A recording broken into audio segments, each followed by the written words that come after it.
السلام علیکم ناظرین، میں راجہ عاطف ذوالفقار آپ کی خدمت میں حاضر. ناظرین، زمانہ چال قیامت کی چل رہا ہے اور ہمارا ملک اس وقت ایک کنفیوژن کا شکار ہے. وہ کنفیوژن ہمیں اندرون ملک بھی دکھائی دے رہا ہے، بیرون ملک بھی دکھائی دے رہا ہے. ہمیں وہ کنفیوژن اپوزیشن کی سائڈ پہ بھی دکھائی دے رہا ہے، حکومت کی سائڈ پہ بھی دکھائی دے رہا ہے اور اسٹیبلشمنٹ کی سائڈ پہ بھی دکھائی دے رہا ہے. ان تمام موضوعات پہ ہم آپ سے بات کریں گے، مگر اس سے پہلے کہ ہم اپنے پروگرام کو آگے بڑھائیں، آپ سے گزارش ہے کہ اگر ابھی تک آپ نے ہمارا چینل سبسکرائب نہیں کیا تو پلیز اسے سبسکرائب کر لیجئے اور ساتھ ہی بیل آئیکن بھی دبا دیجئے تاکہ جو ہی ہمارا کوئی پروگرام اپلوڈ ہوتا ہے تو اس کا نوٹیفیکیشن فوری طور پر آپ کو موصول ہو سکے. تو ناظرین، پروگرام کا باقاعدہ آغاز کرتے ہیں. ہم بات کرتے ہیں کنفیوژن کی. کنفیوژن پہلے ہم بات کر لیتے ہیں اپوزیشن کی کنفیوژن کی. اپوزیشن کی کنفیوژن اس وقت یہ چل رہا ہے کہ ایک تو اوورال اپوزیشن کا کنفیوژن ہے، کوئی پتہ نہیں کسی کو کہ پیپلز پارٹی کس طرف چل رہی ہے، مسلم لیگ نون کس طرف چل رہی ہے، مولانا فضل الرحمان کس طرف چل رہے ہیں، اپوزیشن کی دیگر جماعتیں کس طرف چل رہی ہیں. اور کچھ کنفیوژن پھر پارٹیوں کے اپنے اندر بھی ہے، جیسے مسلم لیگ نون کے اندر ایک کنفیوژن ہے.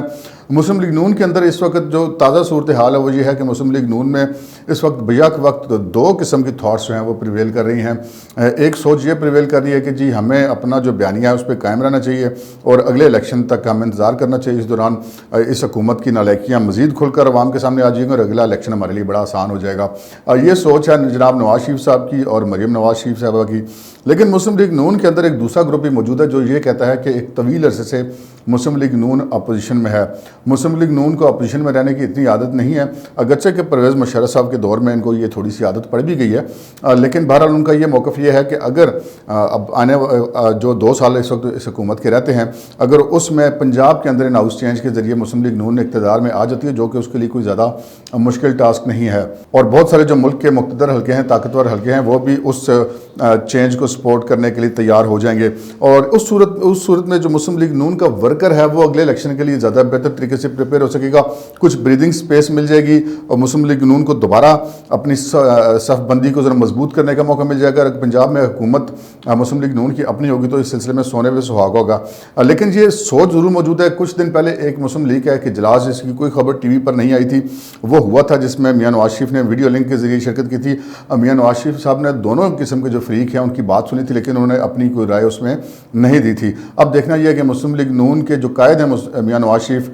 وہ کیا فیصلہ دیتے ہیں. اس فیصلے کے بعد مسلم لیگ نون کی آئندہ کی حکمت عملی سامنے آئے گی. فی الحال تو مسلم لیگ نون کی پوزیشن یہ ہے کہ وہ نہ 3 میں نہ 13 میں اپوزیشن جو کچھ بھی کر رہی ہے اس میں مسلم لیگ نون جو کچھ بھی کر رہی ہے اسمبلی کے اندر اور اسمبلی کے باہر، اس سے مسلم لیگ نون کا جو اپنا ووٹر ہے، اپنا کارکن ہے، وہ بھی بڑا کنفیوز دکھائی دیتا ہے. اور خصوصاً جو اس حکومت کی وجہ سے جو مہنگائی کا ایک بدترین بوجھ عوام کے اوپر پڑ رہا ہے، اس بوجھ کے حوالے سے اپوزیشن کی کارکردگی بما پیپلز پارٹی، بما مسلم لیگ نون اور بما دیگر جماعتیں، وہ بھی عوام کی نظروں میں کچھ زیادہ پذیرائی حاصل نہیں کر پا رہی. اب ہم حکومت کی طرف آتے ہیں تو حکومت کے بارے میں یہ پتہ چلا کہ کچھ عرصہ قبل یعنی کہ ماضی قریب میں جناب وزیر اعظم عمران خان صاحب نے ایک فیصلہ کیا تھا کہ مڈ ٹرم الیکشن میں جایا جائے اور یہ کہا جائے کہ جی مجھے 3/4 یا 2/3 اکثریت دلوائی جائے تاکہ میں حکومت میں آ کر جو میرے اختیارات ہیں وہ بڑھ جائیں گے اور میں اپنی مرضی کے مطابق کام کر سکوں گا، جو کہ میں ابھی نہیں کر پا رہا ہوں. لیکن پھر خان صاحب کو کسی نے اندر سے یہ مشورہ دیا کہ جناب اس وقت پبلک کے اندر آپ کی حالت بہت خراب ہے، بالخصوص مہنگائی کی وجہ سے اور بے روزگاری کی وجہ سے. اگر اس دور میں اگر آپ دوبارہ عوام سے رجوع کرتے ہیں تو آپ کو بہت برے نتائج کا سامنا کرنا پڑے گا. جس پر پھر وزیر اعظم صاحب بھی ڈاؤن ڈول ہو گئے اور پھر انہوں نے یہ فیصلہ کیا کہ جی ٹھیک ہے حکومت کو اسی طرح کنٹینیو کرتے ہیں. اس وقت سچویشن یہ چل رہی ہے کہ جناب مہنگائی دن بدن بڑھتی جا رہی ہے. اب یہ مہینہ بھی ختم ہونے والا ہے، نیا بجٹ آ چکا ہے. اس کے بعد اب کچھ چیزیں ایسی اناؤنس ہونے والی ہیں جو اس سے پہلے نہیں ہوئی. مثلاً ابھی پیٹرول کی قیمتیں بڑھنے والی ہیں، بجلی کی قیمتیں مزید بڑھنے والی ہیں. حکومت نے بجٹ میں اعلان کیا تھا کہ جی ہم نے وہ فلاں ٹیکس کم کیا ہے تو گاڑیوں کی قیمتیں کم ہوں گی، لیکن یہاں پہ پتہ چلا کہ جناب جو ٹریکٹر ہے اس کی قیمت میں 3 لاکھ روپے فی ٹریکٹر اضافہ کر دیا گیا. یوں ہماری جو زراعت ہے وہ بھی کٹائی میں پڑ گئی، ہماری جو فصلیں ہیں وہ کم ہو رہی ہیں. اس وقت صرف ملتان ڈویژن میں پتہ چلا ہے کہ جو لاکھوں ٹن جو ہے کپاس وہ کم پیدا ہوئی ہے. سو ہماری جو انڈسٹری ہے کپاس سے متعلقہ وہ بھی ڈاؤن فال کا شکار ہوگی. پھر حکومت کے اوپر ایک دباؤ تھا کہ وہ اپوزیشن کے ساتھ مل کر قوانین بنائے اور کچھ الیکشن کمیشن کی رائے بھی لے، لیکن خان صاحب جو ہیں وہ اس کے لیے تیار نہیں ہیں، کیونکہ خان صاحب جو ہیں ان کی پوری اگر سیاسی زندگی یا ویسے بھی اوورال ان کی زندگی وہ ان کی اپنی ذات کے گرد گھومتی ہے. جب سے وہ وزیر اعظم بنے اس کے بعد سے تو خیر وہ ایک عظیم قائد تو بزم خود بن ہی چکے ہیں. جب اس حکومت کا آغاز ہوا تو بلاول زرداری نے وزیر اعظم صاحب کو اپنا وزیر اعظم قرار دیا تھا، شہباز شریف صاحب نے ان کو ایک معاشی معاہدہ کرنے کی پیشکش کی تھی، لیکن خان صاحب جو وہ پھر خان صاحب ہے نا وہ کسی کی گل تو نہیں سن دے پھر، تو انہوں نے کسی کی بات نہیں سنی۔ نتیجہ یہ نکلا کہ وہ دن اور آج کے دن خان صاحب کسی جگہ پہ جہاں پہ اپوزیشن موجود ہو، کسی چاہے وہ قومی کوئی معاملہ ہو، وہاں پہ وزیر اعظم صاحب شرکت کرنا پسند نہیں کرتے۔ آپ کو یاد ہوگا جس ایک میٹنگ کی وہ پول کھول دیا تھا شیخ رشید احمد صاحب نے جو گلگت بلتستان کے حوالے سے بلوائی گئی تھی، اس کے بارے میں پتہ چلا کہ جناب وہ بنیادی طور پہ وزیر اعظم نے بلوانی تھی، لیکن وہ اس کو بلوانے کے لیے تیار نہیں ہوتے۔ گلگت کے معاملے پر اپوزیشن کی تمام جماعتوں کو اعتماد میں لایا تھا، لیکن وہ آرمی چیف کو پھر بلوانا پڑی، اور پھر اس میں بھی یہ پتہ چلا کہ وزیر اعظم صاحب وہاں پہ قریبی موجود ہونے کے باوجود اس میٹنگ میں شریک نہیں ہوئے۔ اب بھی وزیر اعظم صاحب کسی بھی جگہ پہ اپوزیشن کے ساتھ بیٹھنے کے لیے تیار نہیں، چاہے وہ کوئی بھی قومی ایشو ہو۔ اب بھی یہ پتہ چلا ہے کہ جناب یہ جو افغانستان والا معاملہ ہے، اس حوالے سے جو بلاول نے کہا تھا کہ پارلیمنٹ کو اعتماد میں لیا جائے، اور حکومت کچھ سوچ رہی ہے کہ اس حوالے سے پارلیمنٹ کو اعتماد میں لیا جائے، لیکن یہ بھی پتہ چل رہا ہے کہ جی وزیر اعظم صاحب پھر اس میں شریک نہیں ہوں گے۔ سو خان صاحب کی جو ٹوٹل سیاست ہے وہ میں سے باہر نہیں نکل رہی، اور وہ جو اب پتہ چلا ہے کہ وہ ایک امیج بلڈنگ کی جو ان کی پلاننگ ہے وہ اس کے اوپر عمل پیرا ہے، اور وہ ایک انہوں نے کوشش کی جب جو بائیڈن صاحب امریکہ کے صدر بنے اور انہوں نے رابطہ کیا، ہمارے حکام نے ان کے ساتھ وزارت خارجہ کے کہ جناب ہمارے وزیر اعظم صاحب ٹیلی فون کر کے مبارکباد دینا چاہتے ہیں، لیکن جو بائیڈن صاحب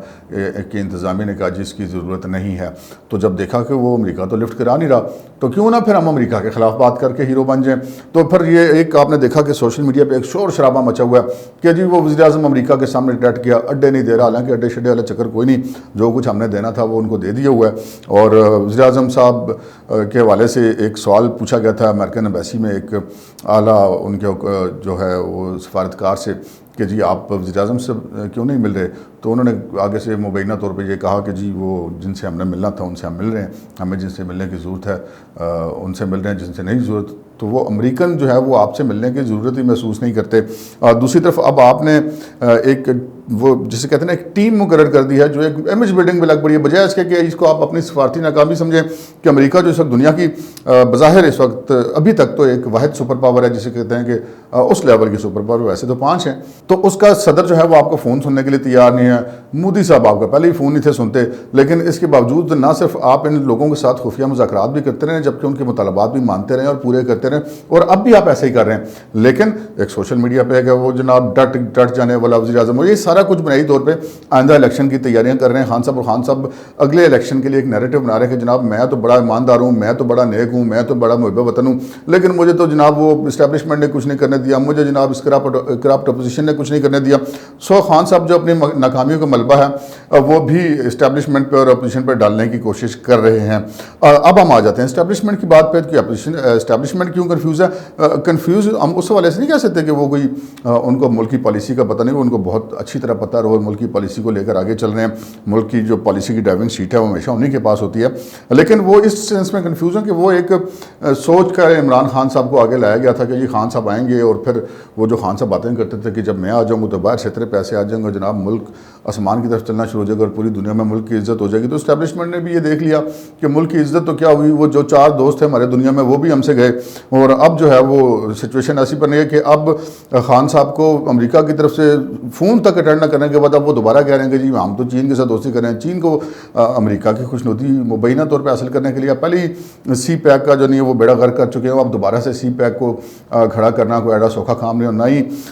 چائنا جو ہے وہ اس چیز کو لے گا۔ چائنا کے سفیر نے کچھ دن پہلے ایک اسٹیٹمنٹ بھی دیا تھا کہ جی ہم پاکستان کے ساتھ اپنے تعلقات بہتر کرنے کے لیے جو پاکستان کی سیاسی جماعتیں ہیں ان کے ساتھ براہ راست اپنے رابطے کو بڑھائیں گے تاکہ عوام تک ہم پہنچ سکیں۔ وہ جو بنیادی طور پر یہ اس چیز کا اعلان تھا کہ حکومت پاکستان جو ہے وہ چائنا کے ساتھ ٹھیک نہیں چل رہی، وہ حکومت پاکستان پر اصل میں عدم اعتماد کا اظہار تھا۔ سو اب جو اسٹیبلشمنٹ ہے وہ جو جن کا خیال تھا کہ خان صاحب آئیں گے تو پھر وہ ایک کہانیوں میں ایک لفظ ہوتا ہے کہ جی سب ہنسی خوشی رہنے لگیں گے، تو وہ تو کہانی ہوئی نہیں، الٹا کام پڑ گیا گلے، اور خان صاحب جو ہیں وہ اسی اسٹیبلشمنٹ کے خلاف اب اگلا الیکشن میں نیریٹو بنانے جا رہے ہیں۔ سو ان کے لیے بھی سوچنے کے لیے اور دیکھنے کے لیے بہت ساری چیزیں ہیں۔ اب کہانی یہ ہے کہ جو ملک میں اس وقت جو غربت کی شرح ہے وہ عملی طور پہ 49% پہنچ گئی ہے، لیکن ایک پالیسی کے تحت ایک حکمت عملی کے تحت ایک جعلی اعداد و شمار پیش کی جا رہی ہے، جی گروتھ اوپر جا رہی ہے، جی بزنس اوپر جا رہی ہے، کاروبار اوپر جا رہا ہے، جی غربت کی شرح کم ہو رہی ہے، جبکہ گراؤنڈ میں کچھ بھی ایسا موجود نہیں ہے۔ اب دیکھنا یہ ہے کہ جناب یہ جو کنفیوژن کا شکار تینوں فریق ہیں پاکستان کے اندر، حکومت، اپوزیشن اور اسٹیبلشمنٹ، یہ اس کنفیوژن سے کیسے نکلتے ہیں، کیونکہ جب تک یہ کنفیوژن سے نہیں نکلیں گے ملک کو کنفیوژن سے نہیں نکالا جا سکتا، اور اگر ملک کنفیوژن سے نہیں نکلے گا تو پھر عوام کا ایسی بیڑا غرق ہوتا رہے گا جیسے کہ اس وقت ہو رہا ہے۔ آج کے پروگرام میں اتنا ہی، اجازت دیجیے، اللہ حافظ۔